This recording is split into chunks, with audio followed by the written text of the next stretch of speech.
V Celjski Mohorjevi družbi smo zelo veseli vseh srečanj, ki jih pripravljamo tu na hribu v sodelovanju z Domom Sveti Jožef. In danes še posebej, ker smo res veseli te knjige Aleša Mavra, Ukrajina od Igre prestolov do vojne za samostojnost. Namreč 24. februarja bo eno leto, odkar smo se morali soočiti, da se tudi globoko v 21. stoletju, v civiliziranem času 21. stoletja, lahko zgodi vojna dobesedno na našem evropskem hišnem pragu. Danes imamo v svoji sredi zgodovinarja in klasičnega filologa, predvsem pa izjemnega poznavalca ukrajinske zgodovine in nasploh vseh držav vzhodne Evrope, njihove družbeno-politične situacije, zgodovine in vsega, kar je s tem povezano. Dr. Aleš Maver, lep dober večer. Lep pozdrav in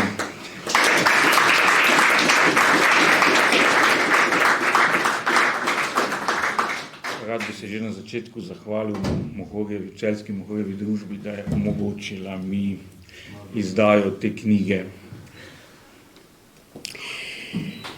Kakor smo bili veseli izdaje te knjige, pa je tak občutek malo sladkogrenek, predvsem zaradi tematike. Namreč, kot ste napisali že v opremi te knjige, pričakovali ste, da boste napisali knjigo o Ukrajini, ampak da bo s tako vsebino si pa niste mislili. Kakšni so bili vaši občutki 24. februarja 2022? Ja, občutki so bili taki, da jih danes pravzaprav težko podoživim, kajti lahko bi rekel, da se mi je tisto jutro, ko sem na Facebooku videl obvestilo svojega prijatelja Tomaža Ivešiča, da so v Kijevu eksplozije, na neki način podrl svet. Sej mogoče je to težko razumljivo, mogoče to niti ni bilo racionalno. Ukrajina je na neki način tudi daleč, ampak tako kot je težko racionalno pojasniti, zakaj imaš rad kakega človeka, je težko racionalno pojasniti, zakaj mi je Ukrajina v 30 letih, odkar se z različno intenzivnostjo srečujem z njo, prirasla tako k srcu.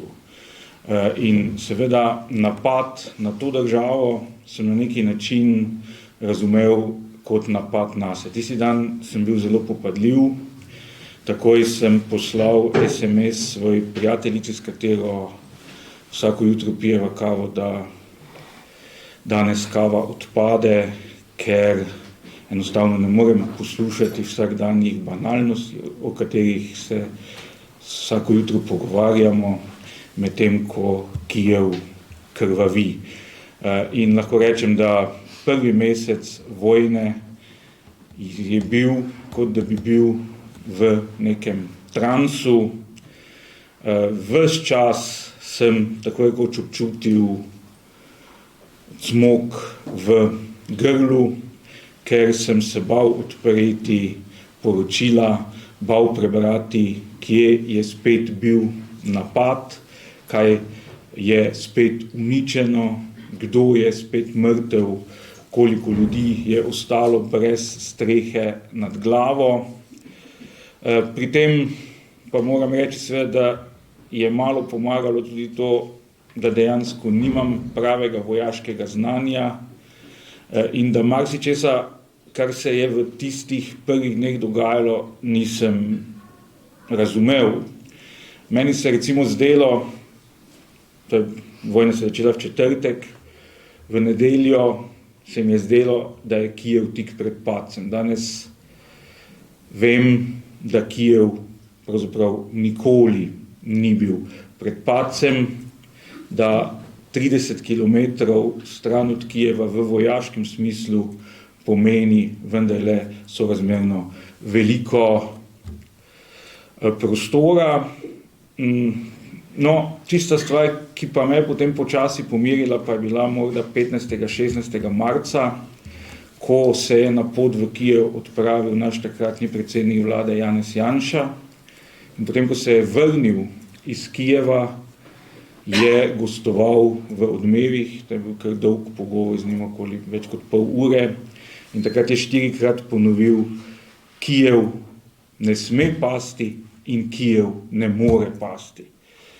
In njegove besede so bile tiste, ki so me pač prepričali, da Kijev res ne bo padel, in potem se je pač konec marca zadeva začela nekako v tem smislu blažiti, vsaj neposredne nevarnosti za Kijev, medtem ko sem bil pa recimo tam 26. februarja polno prepričan, da ni izključeno, da bo Rusiji uspelo nastaviti vsaj marionetni režim.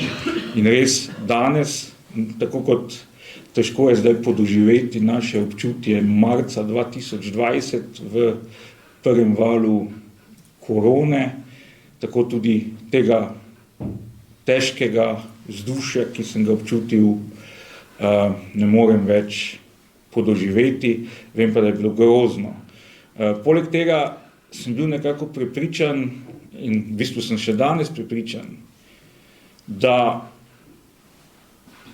seveda Ukrajina, če pade, nikakor ne bo zadnja postaja tega Putinovega zločinskega lomastenja po Evropi.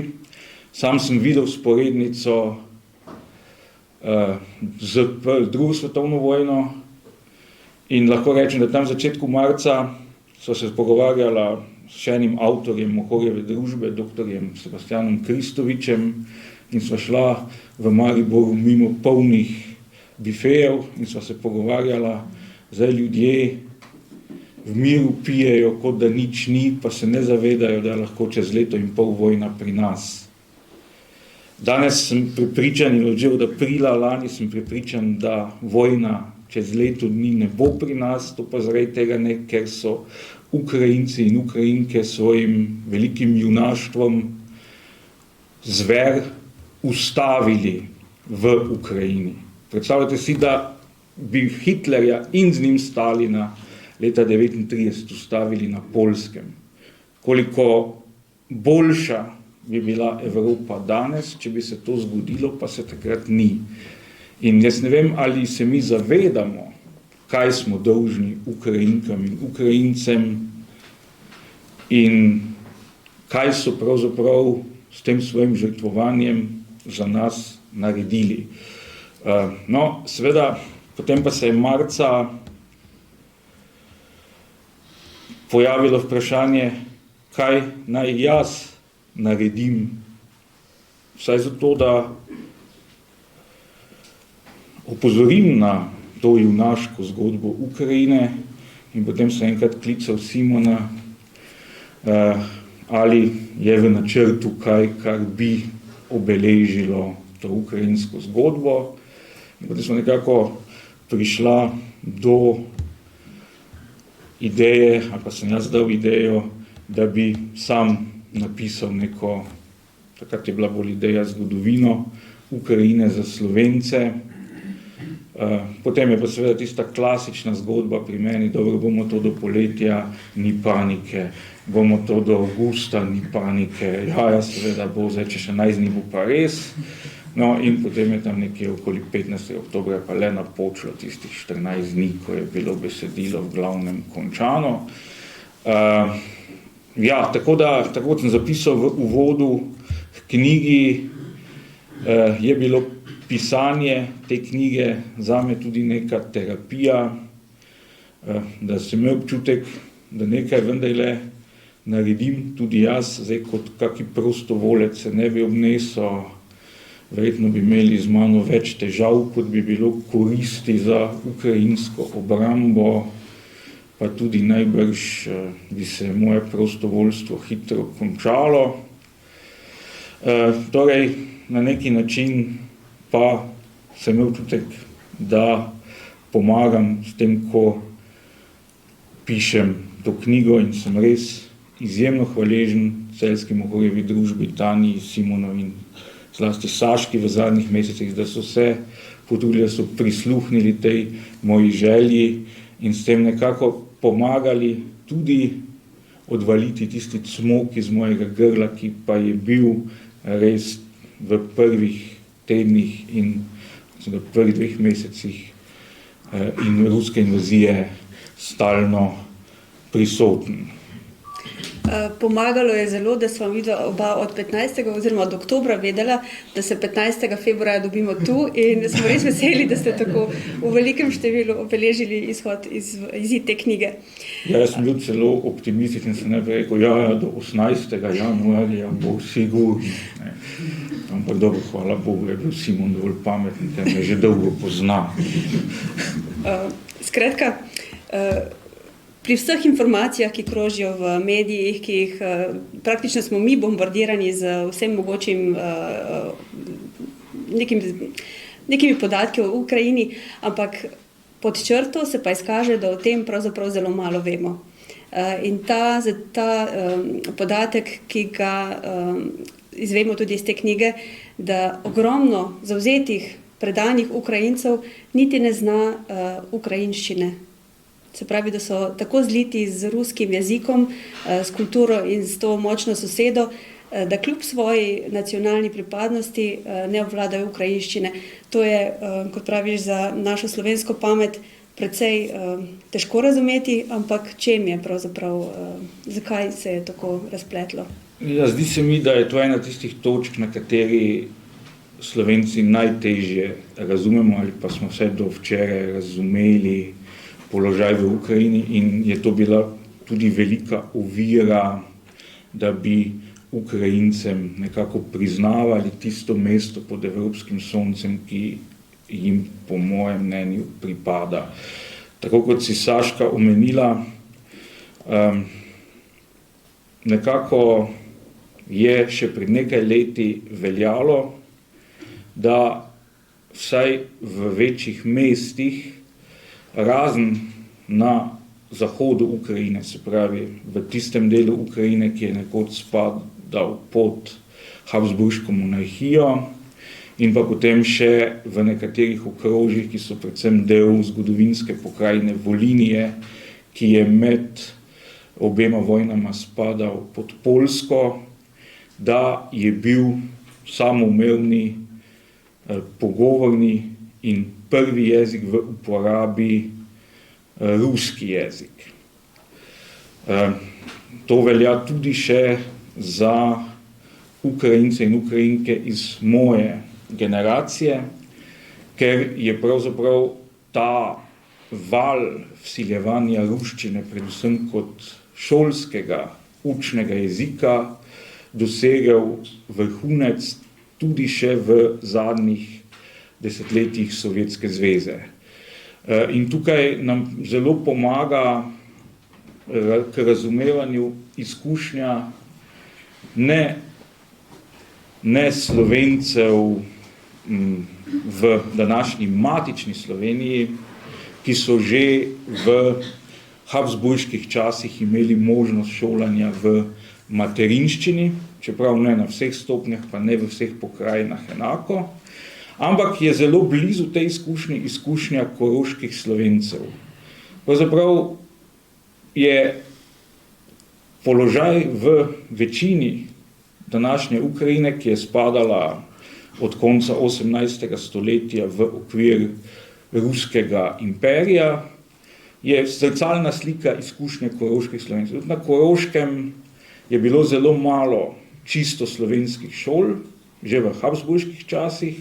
Prevladovale so tako imenovane dvojezične oziroma utrakvistične šole, kjer so uporabljali slovenščino samo tako dolgo, da so se učenci za silo naučili nemško, potem pa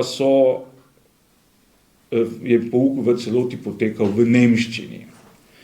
To se je še zaostrilo po drugi svetovni vojni, ko je sicer bil najprej uveden obvezni dvojezični pouk na celotnem dvojezičnem območju Južne Koroške, ampak leta 1958 je bil ta zakon o obveznem dvojezičnem šolstvu ukinjen in potem je narasel pritisk na starše, naj svoje otroke odjavljajo od dvojezičnega pouka. In nekaj let ali pa desetletij so hodili k dvojezičnemu pouku slovenščine, ki je bil poleg tega izrazito nekvaliteten, samo res otroci najzavednejših slovenskih staršev, kar pomeni, da so pravzaprav cele generacije, ki so doma uporabljale slovensko narečje, slovenski jezik izgubile in rezultat tega je, da danes na Koroškem najdete sorazmerno malo ljudi s solidnim znanjem, zlasti knjižne slovenščine. Torej, v Ukrajini se je dogajalo zelo podobno s tem, da se na veliko večjem območju in približno tudi v istem času, ker v času Nikite Hruščova, to je tam po letu 1959, so ukinili določilo, da naj se učenci šolajo v svojem maternem jeziku in so lahko potem starši sami izbirali učni jezik za svoje otroke, obenem pa je aparat pritiskal, da naj se odločijo za ruščino. Tu je položaj še veliko slabši kot v Ukrajini, v Belorusiji, ker Belorusija pa niti tega ni imela, kar je imela Ukrajina, da je imela na zahodu izrazito narodno zavedna območja, kjer se ta rusifikacija nikoli ni mogla zares prijeti in je bilo več ukrajinščine pripuščene tudi v javni prostor. Belorusija še tega nima, tako da je praktično beloruski jezik tako rekoč na pragu ogroženosti ali pa celo izginotja kot res živ jezik. Tako da tudi ena bistvena razlika med Slovenijo in Ukrajino je v tem, da Slovenci smo že preden smo dobili državo, imeli razvito vso za to potrebno infrastrukturo.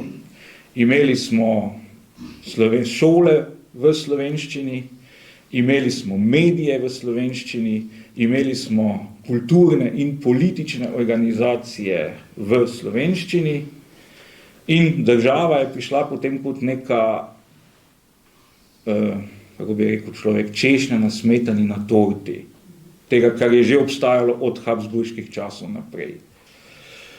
Medtem ko v Ukrajini je vse to obstajalo samo v tistem delu, ki je spadal pod habsburško monarhijo, se pravi v Galiciji, v Bukovini v nekoliko manjši meri in še v manjši meri v Zakarpatju, ki je podobno slovenskemu Prekmurju, ker je zelo dolgo v svoji zgodovini spadalo pod madžarsko kraljestvo.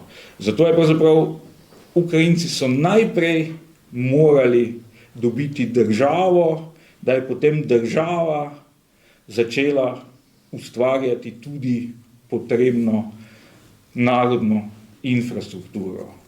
In na ta način je praktično rešila ukrajinščino in to je razlog, zakaj, kar je zlasti ruska propaganda po letu 2014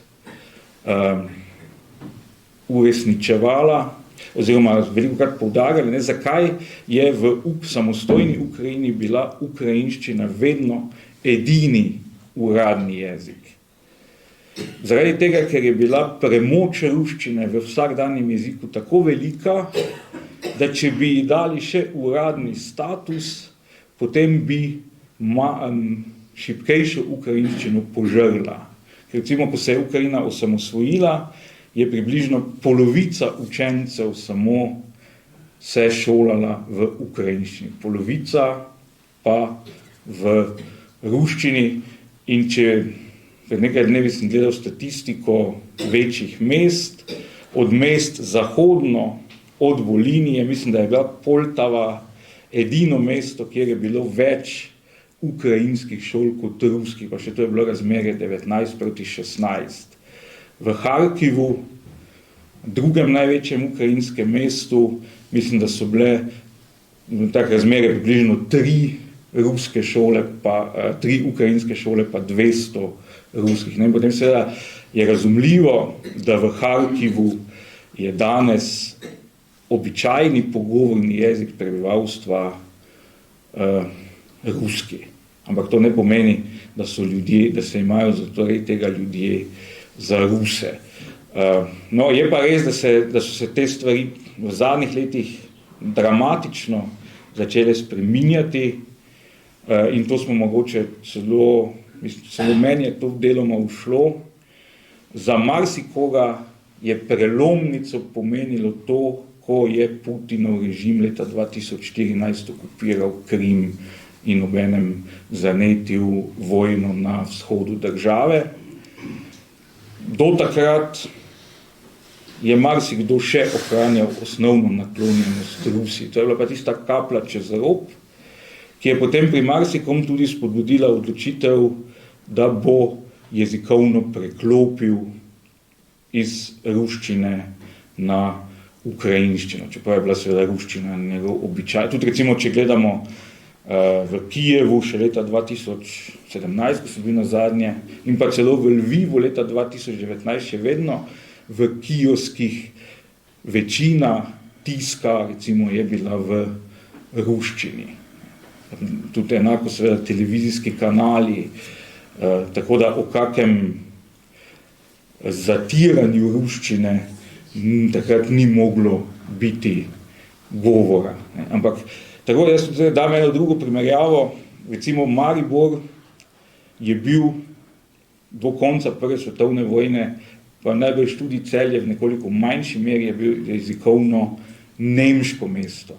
In zdaj si vi predstavljate, da bi leta 1925 uvedli v Mariboru kot drugi uradni jezik nazaj nemščino. To bi pomenilo za slovenščino, ki ni bila utrjena, bi pomenilo potop. In enostavno, čeprav je bilo tudi ko danes beremo poročila o tem, bi lahko rekli, da je bila slovenizacija šol na neki način nasilna, da so enostavno nemške oddelke ukinili in na ta način nekako učence prisilili, da se učijo v slovenščini. Ampak če se to ne bi zgodilo, potem bi enostavno slovenščina ta boj z nemščino tudi v Mariboru, ne samo na Koroškem, izgubila. Dejansko tisti jezik, ki je potreben bil v Ukrajini zaščite in deloma je to še danes, je gotovo ukrajinščina, ne ruščina. Je pa to seveda tista točka, ki jo mi tako težko razumemo, ne pride neki človek, pa pravi, da je Ukrajinec, recimo iz Vinice, ki je zelo zahodno od Kijeva, pa imam recimo eno prijateljico iz Maribora, ki je ravno iz Vinice, pa mi je potožila, da ker je njen prvi jezik ruščina, ne ukrajinščina, je svoje otroke učila rusko in angleško, pa slovensko. In zdaj ne znajo ukrajinsko ti njeni otroci v Mariboru. Mama je na trnih zaradi Ukrajine, Rusija za njo pomeni tako rekoč imperij zla, njeni otroci pa kot prvi jezik govorijo ruščino. Težko si je to predstavljati s današnjo slovensko pametjo, ker za nas je samoumevno, da če se kdo ima za Slovenca, potem se tudi zna slovensko. Glede na to, da je v državi položaj jezika ruščine tako utrjen, si je težko predstavljati, da bi bili Rusi kot nosilci ruščine, oziroma manjšina ruska, v kakršnikoli obliki posebej zatirana. Ampak, kot zdaj poslušamo, je šel Putin reševati svoje rojake. Kakšen je status ruske manjšine v Ukrajini? Torej, tu je zdaj seveda mogoče je tudi ena dodatna težava, se pravi, imamo na eni strani podatke o rabi jezika, ki kažejo na to, da je do pred nekaj let bila dejanska raba v vsakdanu enakomerno razdeljena med ruščino in ukrajinščino. Nekoliko težje pa je zdaj ugotoviti, koliko ljudi, ki govorijo rusko, pa se prišteva dejansko k ruskemu narodu. Zadnji popis, ki je bil leta 2001, kaže, da ne bi bilo Rusov v Ukrajini, ki se opredeljujejo kot Rusi po narodnosti, 17%. Vendar je treba tudi ta podatek verjetno imati z rezervo, ker ne gre za izredno močno zavest, ki bi bila recimo primerljiva, ne vem, Madžarom na Slovenskem, ki se dejansko čutijo pripadniki madžarskega naroda ali pa Slovenci v Italiji. Torej, tu gre za neko manj jasno zavest pri večini in vsaj do leta 2014 je bilo tudi po različnih delih Ukrajine to razmerje do Rusije zelo različno. No, tukaj bi mogoče citiral priljubljeno misel beloruskega pesnika Valjancina Akudoviča, ki pravi za Belorusijo, da Rusija ni vzhodno od Belorusije, ampak je Rusija vzhod Belorusije. In da je dejansko to vprašanje odnosa do Rusije za Beloruse najpomembnejše vprašanje. Enako je bilo in je, kot vidimo zdaj, tudi v Ukrajini. Zato je bil seveda ta odnos do Rusije recimo na zahodu, v Galiciji, v Voliniji, v Bukovini, čisto drugačen zgodovinsko kot pa v ostalih delih Ukrajine, ker ti kraji dejansko niso imeli bližnjega stika z Rusijo vse do leta 1939. Prvič so se znašli pod isto streho z Rusijo leta 1939 z sovjetsko okupacijo vzhodne Poljske. Potem je ta okupacija trajala 2 leti, na kar so prišli Švabi in potem do leta 1944 spet nemška okupacija in leta 1944 sovjetska okupacija nazaj. Tako da tam je odnos popolnoma drugačen kot drugod. Na jugu in vzhodu Ukrajine je pa bil zgodovinsko ta odnos do Rusije običajno naklonjen, s tem, da mislim, da je treba posebej poudariti, da če bi se ti ljudje, sploh starejši, lahko sami opredelili, bi jim verjetno bila neka sovjetska istovetnost bližja od ruske. In samostojna Ukrajina je vsaj kolikor lahko jaz na podlagi 30-letnega spremljanja dogajanja tam, dobro, najprej sem to spremljal kot mulc, pa mogoče večine nisem razumel, pa še zdaj majsi česa ne razumem, ampak se mi zdi, da je ukrajinska država izrazito pazila, vsaj do leta 2014, da ne bi prenapenjala loka pri poudarjanju neke ekskluzivnosti ukrajinske narodne pripadnosti. Seveda je z ustavo ščitila ukrajinščino, ki je bila v podrejenem položaju, ni pa mogoče govoriti o tem, da bi bili rusko govoreči prebivalci zatirani. Seveda potem v ta sklop spada tudi izredno zahtevno vprašanje, ki je mogoče od vseh, ki so poleg vojne najtežje, to je tudi vprašanje verske pripadnosti, ki pa je zelo zamotana. Najmanj zamotana je spet na zahodu, zato ker tam je jasno, da prevladuje grko-katoliška ali ukrajinska katoliška cerkev. Potem so pa Ukrajinci in ostali prebivalci Ukrajine, razen Madžarov recimo, in Poljakov, ki so rimokatoliške vere, so pravoslavci, s tem, da spet najbolj goreči pravoslavci so v tistih delih, ki so pred drugo svetovno vojno spadali še pod Poljsko, potem v srednji Ukrajini najmanj je ta verska dimenzija bila nekoč živa spet na jugu in vzhodu. Ampak pravoslavci pa so razdeljeni med dve različni jurisdikciji, bi rekli. Eni so tisti, ki so priznavali kot svojega duhovnega poglavarja moskovskega patriarha, in to je prevladovalo na jugovzhodu, pa tudi v Bukovini, pa še v nekaterih delih srednje Ukrajine. S tem, da je potem, zato ker je seveda patriarh Kiril, in to je tudi ena velika tragika te vojne, jaz ne poznam primera, ko bi zmogel besedo obsodbe za napad na ljudi, ki so dejansko spadali neposredno k njegovi čredi, oziroma ki so bili njegovi verniki. Spomnimo se vsi trpljenja Mariupolja.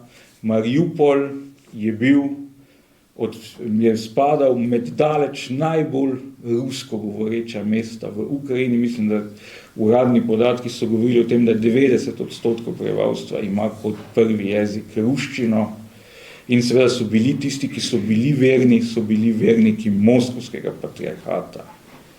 Ampak Kiril ni zmogel obsodbe te agresije, in zaradi tega je tudi ta ukrajinska podružnica, ki se imenuje uradno Ukrajinska pravoslavna cerkev, uradno prekinila odnose z moskovskim patriarhatom, čeprav obstajajo je malo dvoumno bilo to formulirano in obstajajo dvomi, kako bo s tem v prihodnje. No, potem je pa poleg tega nastal že v začetku 90-ih let samostojna ukrajinska, da se imenuje pravoslavna cerkev v Ukrajini, ki pa ni bila priznana, ni je priznavala nobena druga pravoslavna cerkev do leta 2018. Takrat pa si je premislil ekumenski, torej konstantinopeljski patriarh Bartolomej, in je na začetku leta 2019 priznal avtokefalnost te pravoslavne cerkve, in zdaj jo priznavajo nekatere pravoslavne cerkve, ne pa še vse, ki se seveda bojijo se zameriti ruski pravoslavni cerkvi. Tako da tiste cerkve, ki so zelo povezane z rusko pravoslavno cerkvijo, je ne priznavajo pa recimo grška pravoslavna cerkev, ciprska pravoslavna cerkev, pravoslavna cerkev v Aleksandriji in še romunska tudi. Torej, tako da tu je potem še ta verska komponenta, seveda tisti verniki, ki so verniki moskovskega patriarhata, so bili načeloma bolj naklonjeni Rusiji kot ostali. Čeprav to tudi ni pravilo, ker ravno ta moja prijateljica iz Vinice je dala tudi otroke krstiti v cerkvi moskovskega patriarhata, ker je bila pač najbližje njenemu bivališču. Torej, ljudje na terenu dejansko, jaz mislim, moraš biti se moraš poglobiti, da recimo ločiš, katera cerkev je zdaj cerkev pravoslavne cerkve Ukrajine ali pa moskovskega patriarhata. Tukaj je ukrajinska država od lanskega decembra zaostrila odnos do cerkve moskovskega patriarhata, oziroma nekdanje cerkve moskovskega patriarhata, in jaz se bojim, da bi se to lahko vrnilo kot bumerang. Mislim, da to ni potrebno, ker med samimi verniki itak to ne, tudi če so verniki moskovskega patriarhata, seveda to ne pomeni, da so zaradi tega slabši Ukrajinci, kakorkoli.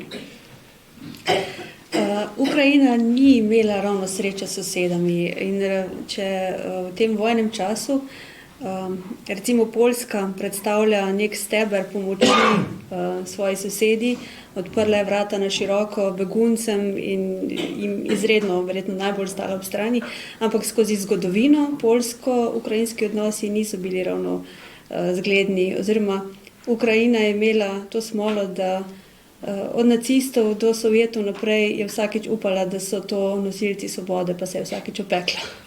To je res, ja. Ja, jaz sem tako, kot sem napisal v uvodu v knjigi.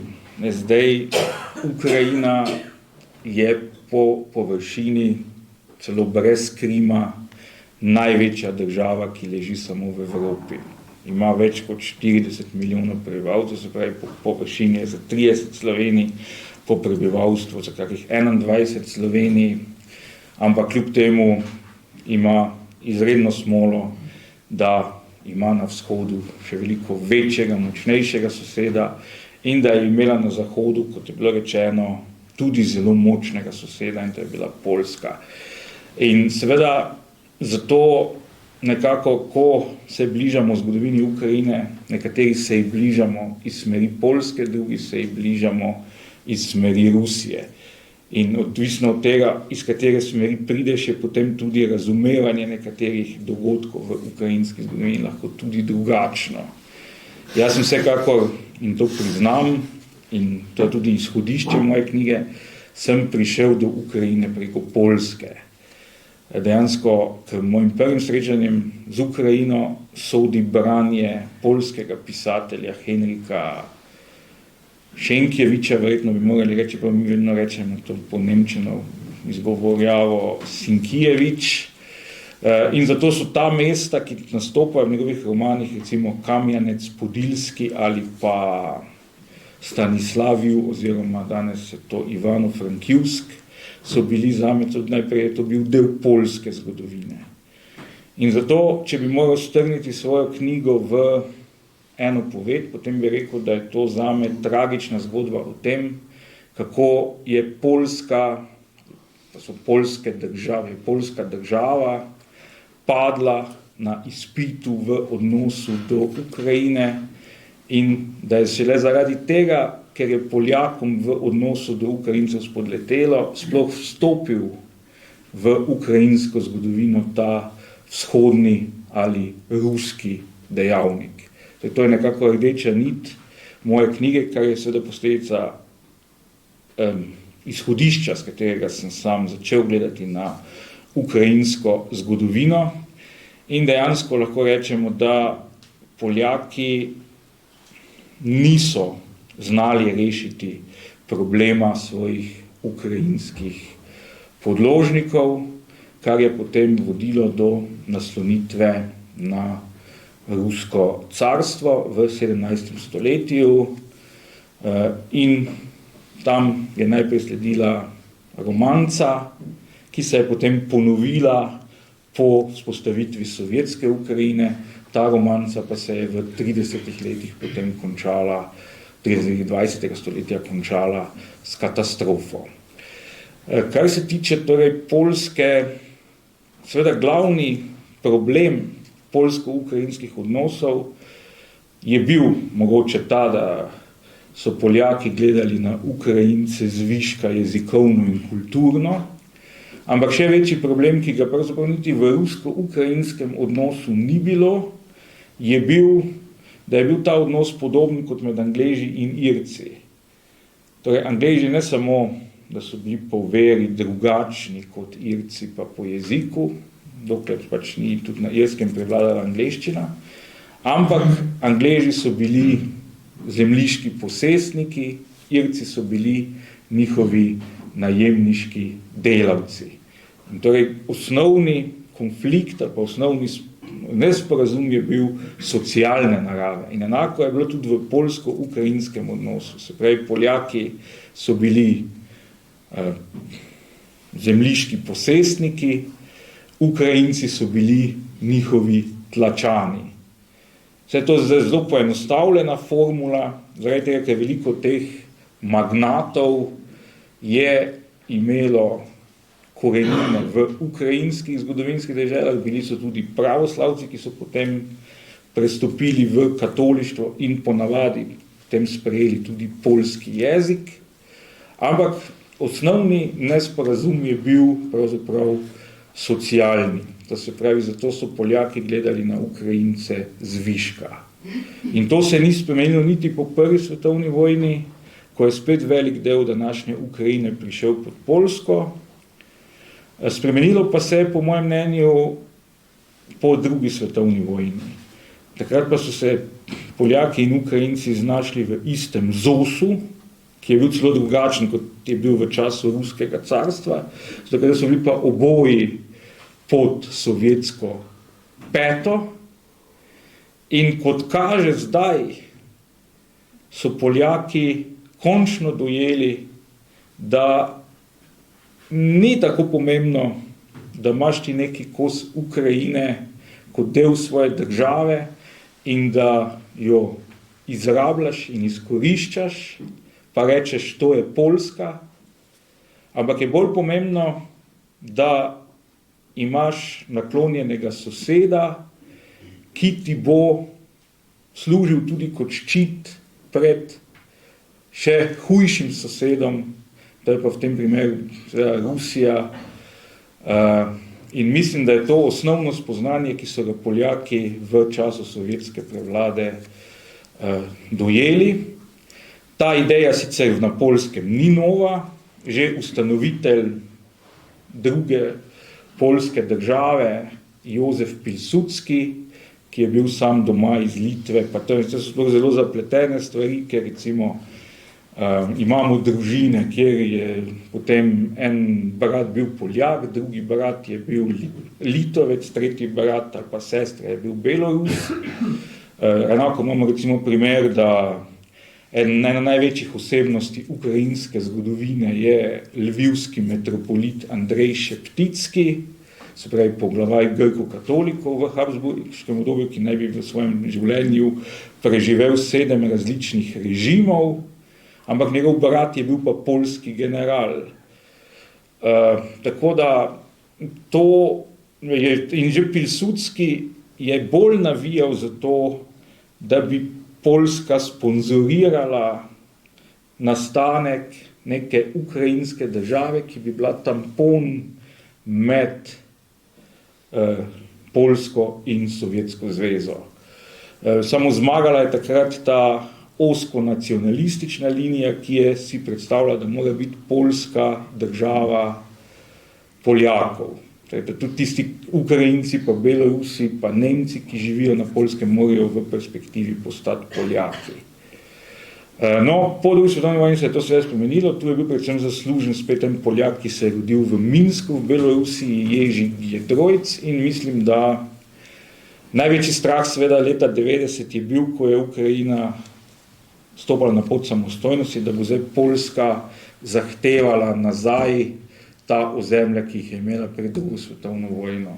Ampak Poljska je postala prva država, ki je priznala neodvisnost Ukrajine po referendumu in je do danes ostala zvesta tej opredelitvi.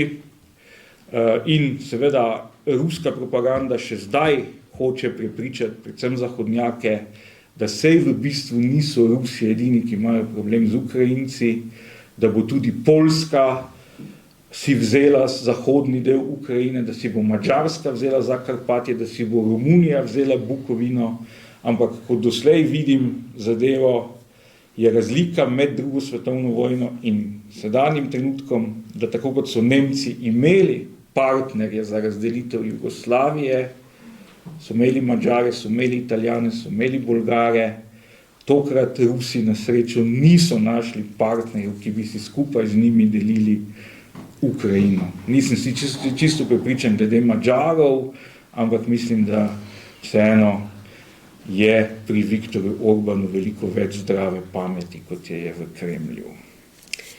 Lahko razjasnimo še eno vprašanje, namreč, ko govorimo o Zelenskemu, se zelo pogosto poudarja, da je Jud, in v teh teorijah zarote mu to ne daje ravno kredibilnosti, češ kaj bo. Ampak tudi judovsko vprašanje, kot nič v Ukrajini ni preprosto, je tudi to precej zapletena reč. Ja, no, če smem najprej nekaj besed povedati o Zelenskem, torej sam kot nekako dolgoletni spremljevalec političnega dogajanja v Ukrajini sem bil ob izvolitvi Volodimirja Zelenskega zelo, zelo skeptičen. Je sicer tudi njegova izvolitev dokaz, da ruski jezik v Ukrajini nikakor ni bil preganjan, kajti Volodimir Zelenski je eden od 6 dosedanjih predsednikov neodvisne Ukrajine, ki so imeli kot prvi jezik ruščino.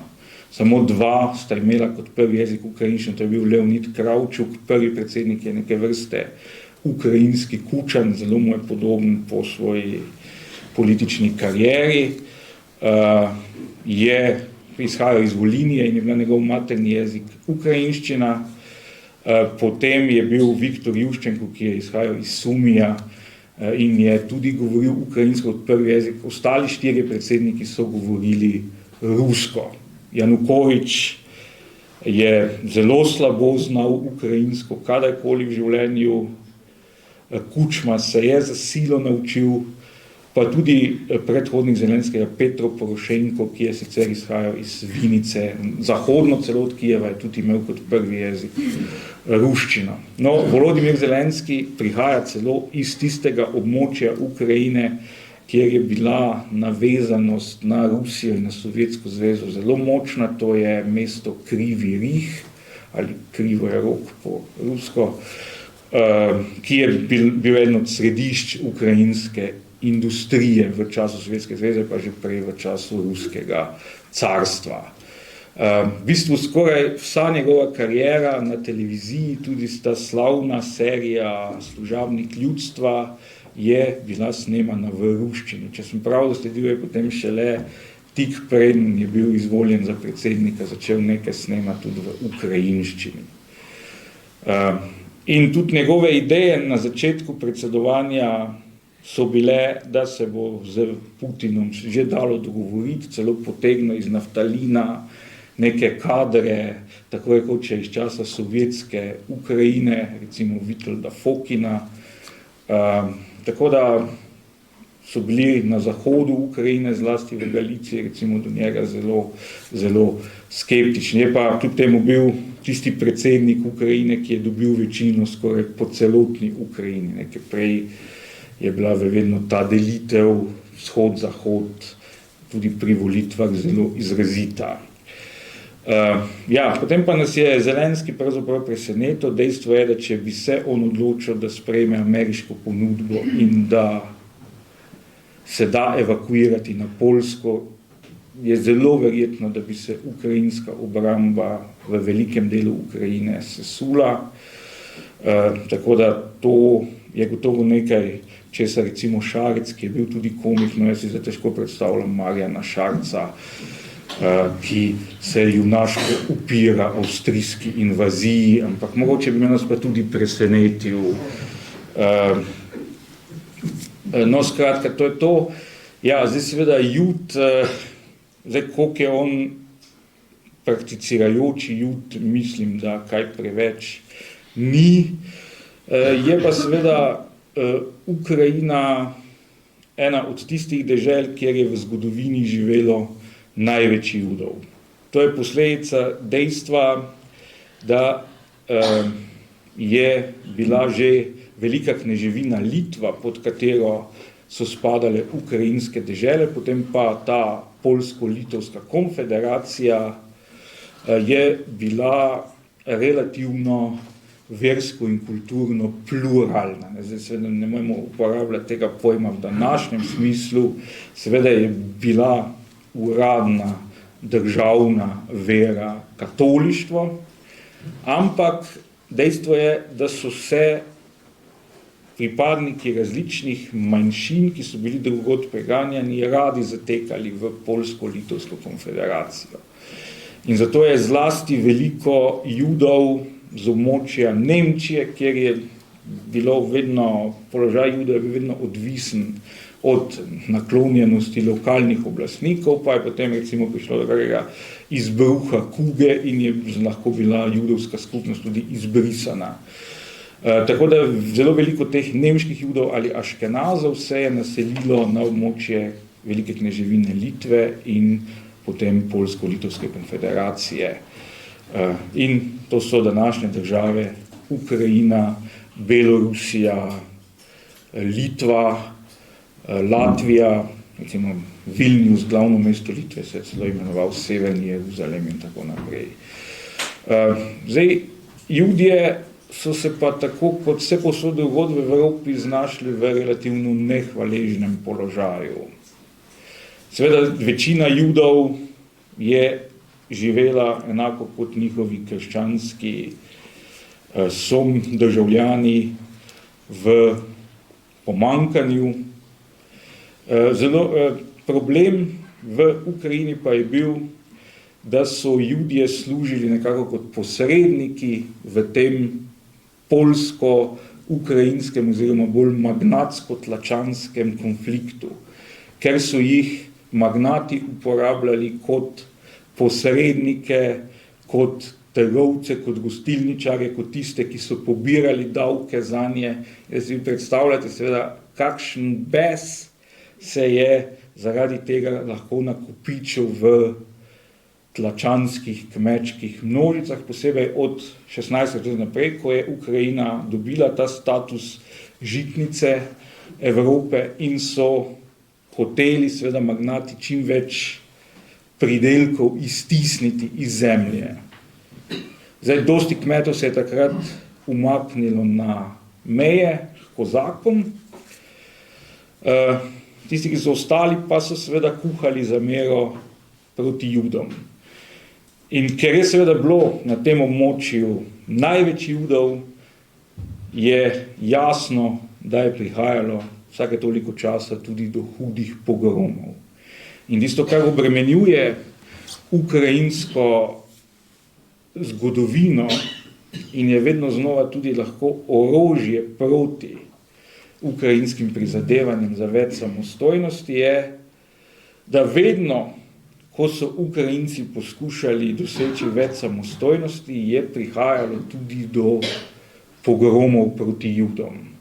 Prvi tak veliki val je bil v 17. stoletju, ko je prišlo do velikega upora pod vodstvom legendarnega kozaškega poveljnika hetmana Bogdana Hmelnickega. In v teh pogromih naj bi umrlo po najnižji oceni okoli 15,000, po najvišji pa 100,000 ali pa celo več Judov. In dejstvo je, da so se ti pogromi zelo vpisali v kolektivni spomin vzhodnoevropskih Judov. Dokaz za to so tudi romani in zgodbe, ki jih je pisal edini Nobelov nagrajenec, ki je dobil Nobelovo nagrado za književnost za delo v judovskem jeziku jidiš, to je bil Isaac Singer. Recimo njegov roman Suženj se dogaja ravno po teh pogromih. Potem drugi tak val je bil pa, ko je Ukrajina poskušala vzpostaviti svojo državo po prvi svetovni vojni. Ta zgodba je tako zapletena, da moram še jaz vedno na novo se napifljati, ker da vem točno, ali pa vse približno, da mi je jasno, kdo je kdaj kdo bil, kje je bil in zakaj je bil tam. Ampak dejstvo je, da so se takrat seveda v akterji bili na eni strani tisti, ki so se prizadevali za ukrajinsko državo, potem so bili boljševiki, potem so bili Poljaki, potem so bili pa nasprotniki boljševikov ali tako imenovani beli v ruski državljanski vojni, ki so hoteli, da bi se obnovilo rusko carstvo. In vsaka skupina od teh je izvajala občasno tudi pokole nad Judi. In očitno je, da je pač največ žrtev so povzročile te ukrajinske enote, s tem, da tu ni šlo, s tem se pa tudi danes zgodovinarji strinjajo, ni šlo za načrtno politiko ukrajinskega vodstva, niso bili to neki zakrknjeni antisemiti, ampak so bili večinoma to lokalni pogromi. Potem pa še tretjič, seveda, to je pa najbolj obremenilno danes, ko pa postanejo ukrajinski, pa tudi beloruski, pa litovski Judje. Vsi ti pogromi so sicer povzročili veliko žrtev, ampak noben pa niti približno ni mogel izbrisati judovske navzočnosti. Tudi nikomu ni prišlo na v nobenem od teh pogromov, da bi uničil Jude kot skupnost. Tudi to ni bil redko kdaj je bil to cilj. Potem pa pride seveda Dolfe svojo rasistično ideologijo, tam pa je cilj uničenje Judov. In pravzaprav ta ideja o končni rešitvi postane za naciste pereča in aktualna šele takrat, ko pridejo v Ukrajino, Belorusijo in se soočijo naenkrat z milijonskim judovskim prebivalstvom. In potem seveda Himmler ob obisku vzhodne fronte ugotovi, da ne bodo mogli postreliti vseh Judov in da je treba najti bolj human način pobijanja Judov, pa ne bolj human način za Jude, ampak za Arablje. In seveda v Ukrajini nekako od 6 milijonov Judov, ki so bili ubiti med holokaustom, tam vsake 4., vsaka 5. žrtev bila doma v Ukrajini. Ogromna številka. In seveda ni mogoče zanikati, da so tudi Ukrajinci sodelovali pri teh pokolih Judov. Deloma spet zaradi tega, ker seveda je bil ta zgodovinski bes na judovsko skupnost nakopičen. Jasno, da nekako si bolj nastrojen proti Judu, če je Jud tvoj sosed, kot pa če Juda nikoli v zgodovini še nisi videl. In jaz moram priznati, da sem bil zelo šokiran, ko sem pred leti slišal enega celo slovenskega zgodovinarja, rekel, da so Ukrajinci najbolj antisemitski narod na svetu, ne tega, mislim, to taka izjava seveda je popolnoma deplasirana. Je pa res seveda, da je to eno vprašanje, ki obremenjuje odnos med Ukrajinci in Judi, čeprav je pa po drugi strani bilo zelo veliko Ukrajincev razglašenih tudi za pravičnike med narodi, se pravi za ljudi, ki so v času holokausta reševali in Jude jih skrivali, pomagali. In zelo veliko je zanje naredil tudi že omenjeni lvivski metropolit Andrej Šepticki, žal pa verjetno nikoli ne bo razglašen za pravičnika med narodi, ker je vse na začetku nemške okupacije leta 1941 bil pa prepričan, da pa je vseeno nemška okupacija boljša kot sovjetska. In tukaj imamo zdaj pač ta problem, ki je v vzhodni Evropi zelo pereč in ga na zahodu zelo težko razumejo, da vzhodna Evropa se ni soočala samo z nacističnim totalitarizmom, ampak se je seveda soočala tudi s sovjetskim komunističnim totalitarizmom in bila dejansko ujeta v sendvič med Hitlerja in Stalina. In zaradi tega je ogromno nesporazumov in tukaj potem lahko tudi ruska propaganda na zahodu s temi idejami o tem, da je potrebna v Ukrajini denacifikacija, uspeva. Aleš Maver o tej knjigi tudi zapletene stvari pove na preprost in zanimiv način, tako da toplo vabljeni k branju. Jaz sem pa prepričana, da glede na to, da je ukrajinska zgodba v teh časih še kako aktualna, da imate tudi sami kakšno vprašanje, tako da lepo vabljeni, če se komu kaj utrne.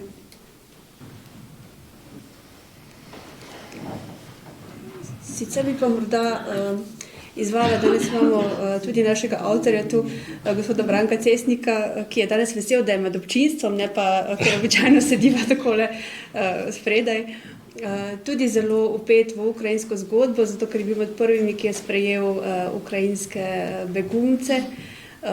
Kakšen je pa vaš vtis oziroma razmišljanje o vsem tem, kar se dogaja trenutno v Evropi, v Sloveniji, predvsem v Ukrajini? Ja, jaz sem zelo vesel, da je Aleš napisal to knjigo, ker je res, Ukrajina je velika in ima veliko zgodovino, pa specifično zgodovino, ne? In mi smo vajeni na neke tele svoje, mi imamo to zgodovino pisane, tako po nekem nacionalno prebojenskem kopitu, ne, Slovenci. In prednjače kultura, jezik, ne, veliki junak naše samobitnosti. No, tam pa je seveda veliko bolj zapleteno in drugače, ne. In reči Ukrajinec je bolj kompleksno, veliko bolj razumevanje. Mislim, da nam bo zdaj Aleš res pomagal. Spomnim pa se, da je Aleš nas že zelo zgodaj opozarjal, da je Ukrajina zelo strateška. Ne? Zelo zgodaj, se pravi, že pred desetletjem sem slišal od njega v Ukrajini, takrat so v Mariboru tvoji prijatelji Aleš te imenovali Mavrenko. On v Ukrajini govori nas nekaj, tako ta Ukrajina leži, ampak dejansko si imel ta uvid, da je ta geopolitična lokacija, no, pa ta narodna, pa verska identiteta, ki se je znašla tamle na tem območju, res strateška in zelo kočljiva. In danes vidimo, da se zares tudi prihodnost Evrope igra v Ukrajini. Ne? Je neke vrste limes med nami in onimi, se pravi med to demokracijo, ki jo imamo, čeprav je v izgradnji, čeprav je opačena včasih, in onimi, ki demokracijo razumejo skoraj kot dekadenco. Ne? In to je, to mislim, da je Aleš nas že zelo zgodaj, še pred s temi dramatičnimi dogodki, že znal opozoriti. Mislim, vesel, res, da je tudi še to v knjižni obliki. Žal pa v teh okoliščinah vojne, se nišče ne želi. To je na nek način sem jaz vojni profiter. No, mogoče, če bi jaz deloma sem odstopil v teh 10 letih od zgodbe o Limesu. Mislim, da sem nekatere stvari glede Putina tudi narobe razumel. In sicer meni se zdi, da vseeno, vem, da tudi Ukrajinci, jasno zaradi bolečine v tej vojni, bodo to vedno manj radi slišali. Jaz vseeno mislim danes, da je treba ločiti Rusijo in ruski režim. In sicer dolgo časa sem tudi sam nasedal tej fasadi Putinovega režima, ki je bil neka kombinacija Stalina, pravoslavja in pa ruskega carizma. Danes pa bi rekel, da je v bistvu samo Stalin, tisto, kar je res za Putina svetinja od tega trojega. In da je to tisto, česar na Zahodu še teže razume, pa ni, sam sem sicer v tem časih govoril, ampak mislim, da smo enostavno Putinu pripisovali bolj romantične nagibe, kot pa jih ima. Zato jaz tudi ne bi zdaj preveč napenjal tega geopolitičnega loka. Bi celo rekel, da na koncu je tudi Rusija Evropa, se pravi, če je kak Limes, potem je Rusija na naši strani Limesa, zgodovinsko in dolgoročno. Ampak je pa treba pač ta stalinistični oklep streti, in se mi zdi, da za to gre v tem trenutku. Je pa seveda tako, da jaz bi danes, za razliko od recimo pred 10 leti, bi rekel, da Putin ne verjame v nič. Se pravi, ni prav, mislim, ne verjame v krščanskega Boga, ne verjame v rusko carsko tradicijo. Pravim, edina svetinja, ki bi eventualno, pa še to bi bil verjetno pripravljen žrtvovati za svojo oblast, je Josif Visarionovič Džugašvili. In v tem smislu jaz danes to malo drugače gledal. Jemu pa uspelo, in to mislim, da največja tragika je pravzaprav v tem, da smo vsi spregledali ali pa celo malo uživali v tistem času, ko je dejansko gleichschaltal Rusijo. Dejansko 20 let pred našimi očmi je uničeval vsako sled nestrinjanja ali pa drugačnega mnenja v sami Rusiji. Potem je napadel Gruzijo, pa ni bilo nobenega odziva. No, sicer smo bili veseli, da je Sarkozy rešil Saakašvilija, je okupiral Krim, pa je bila reakcija zelo medla. Bi zdaj verjetno okupiral Donbas, pa bi bila tudi enako medla, ampak je pa šel tokrat naravnost na Kijev. Sam bi tu upozoril, da na eno res usporednico, ki je za mene frapantna med drugo svetovno vojno in tem, kar se zdaj dogaja, oziroma se je zgodilo lani, to je pa položaj pred vojno. Zdaj, tu je ena usporednica med Nemčijo po prvi svetovni vojni in med Rusijo po letu 90. Obe državi oziroma državljani so imeli občutek, da so bili prenešeni okrog, da so izgubili nek imperij, da so po krivici izgubili nek vpliv. Zdaj, recimo Nemci so z današnjega vidika relativno malo zemlje izgubili po prvi svetovni vojni. Rusi so res, se je Sovjetska zveza razpadla. In zdaj v ta vakuum sta se v obeh primerih vsedli neki kliki, ki sta popolnoma neprimerni za vodenje države. Na eni strani je bil Hitler svojo četico, torej krvavooki rasisti, ki v neki normalni Nemčiji, ki ne bi imela te travme prve svetovne vojne, ne bi verjetno niti krajevne skupnosti vodili. Tako so pa vodili najmočnejšo evropsko državo. In jaz mislim, da je ta KGB-evski zborček okoli Putina, to je ista zgodba, kot so Hitler, Göring, Himmler, Röhm in ostali. To so res popolnoma neprimerni ljudje, tudi nimajo nobene prave zveze z rusko kulturo. Že recimo, meni se zdi smešno, ko potem nekateri filozofi razvijajo neke globoko umne misli, katere pravoslavne mislece Putin bere, pa jih upošteva. On ne more upoštevati nobenega pravoslavnega misleca, ker on ne razume nobenega pravoslavnega misleca 19. stoletja. Ne more razumeti zaradi tega, ker, in tega pa tudi številni ljudje ne morejo dojeti, da ta zareza, ki se je zgodila v Rusiji z oktobrsko revolucijo, s tem padcem v barbarstvo, je nepopravljiva. Ker takrat je bilo seveda pravoslavje uničeno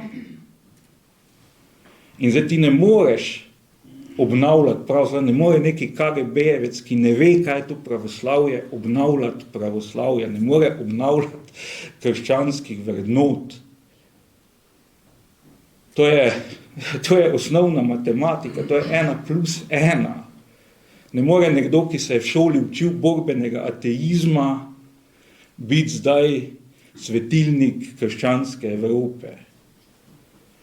Mogoče je bilo to možno, če bi Rusija leta 90 podrla Stalinove spomenike, pa Leninove spomenike, pa rekli, to, kaj smo delali 70 let, je bilo narobe, je bilo barbarsko. Ampak oni tega niso naredili. In dejansko ne moreš povezati Stalina in Kristusa. Ne gre. Zaradi tega pač tu na tej točki mislim, da sem se jaz motil. Jaz sem preveč verjel Putinovi fasadi, resnici pa je Putin en tretjeligaški KGB-jevec in torej kot rečeno, če obstaja kakšna svetinja razen njegove lastne oblasti, je to Stalin. Če za konec rečemo samo še nekaj besed o tem, kako danes dojemamo Slovenci oddaleč ta konflikt. Namreč, če smo imeli pri prejšnjem vodstvu države v bistvu predsednika vlade, ki je šel takrat, ko si nihče ni predstavljal, prvi v žarišče, imamo zdaj predsednika vlade, ki ima neko stališče, da za prepir morata biti vedno dva. Ampak bi človek mislil, da če se sosed krega v moji hiši, potem se ve, kdo je bolj kriv. Kako, da Slovenci nimamo generalno razčiščeno, kdo je agresor, kdo je napaden? Ja, lahko rečem, da jaz o tem vprašanju razmišljam v širšem smislu zadnje desetletje, bolj intenzivno pa zadnje leto. Ja, to je seveda cel kup razlogov, zakaj je tako. Zdaj, jaz bi se na prvo mesto bi dal to, kar se mi zdi osnovno. Slovenci imamo zelo malo stikov zgodovinsko, smo imeli zelo malo stikov z Rusijo. Mi Rusije praktično ne poznamo, nikoli nismo z njo trčili in zaradi tega so možne različne idealizirane predstave, ki jih ne bi bilo, če bi imeli pravo trčenje z njimi. To je edini del slovenskega ozemlja, kjer smo to pravo trčenje s Sovjeti, Prekmurje, medtem ko drugje ne. In zdaj seveda Rusija kot slovanska država, kot edina slovanska, edina pravoslavna država, ki je bila nekako samostojna, je dobila v 19. stoletju za Slovence neki privzvok Indije, Koromandije.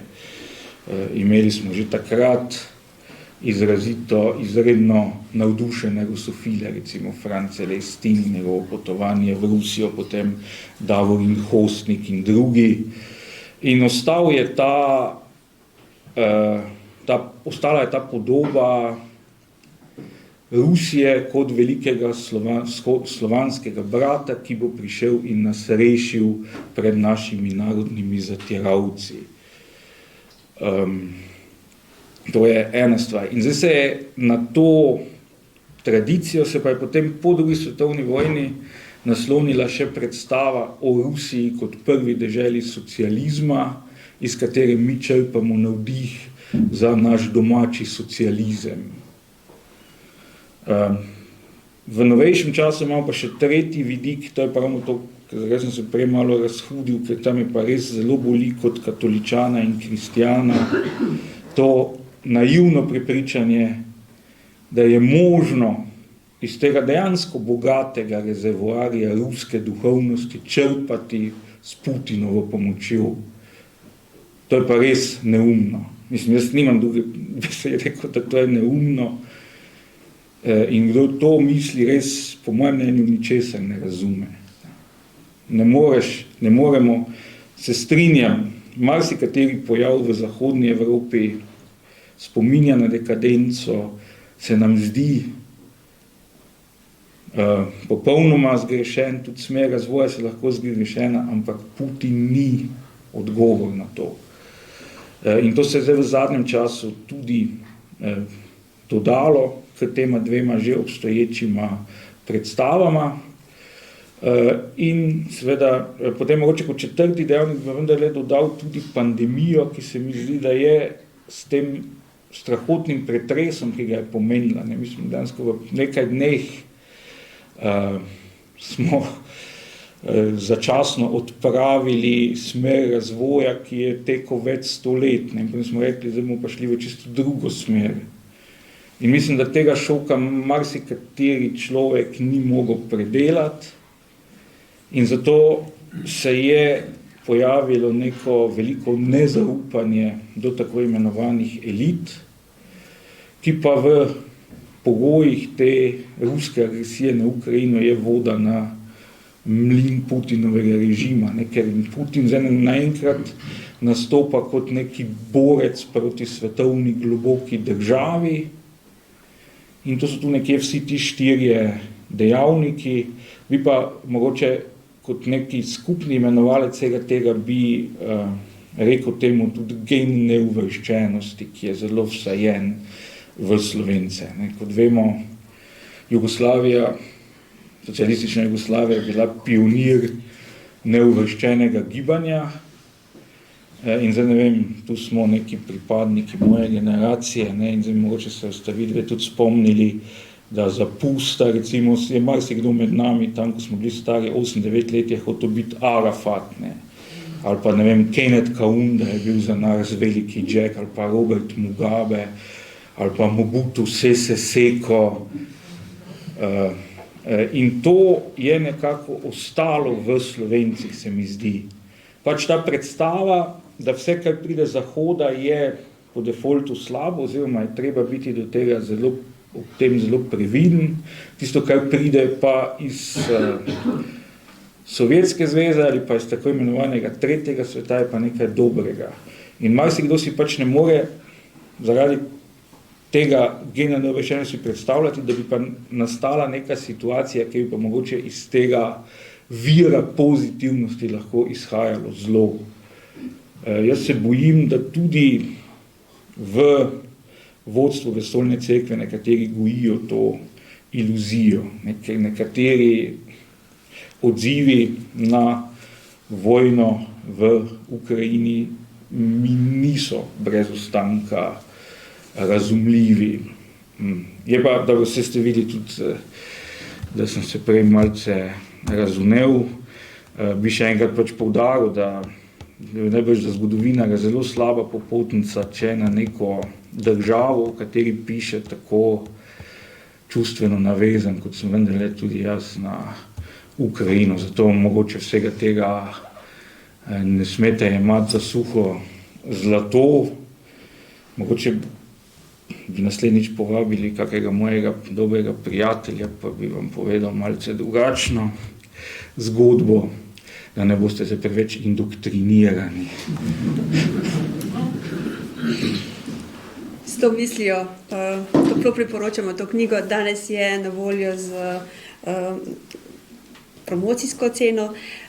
Na voljo je pa tudi knjiga, ki je navdihnila naslov današnjega Muhorskega večera, Ukrajina joka, knjiga, ki je stara 100 let in še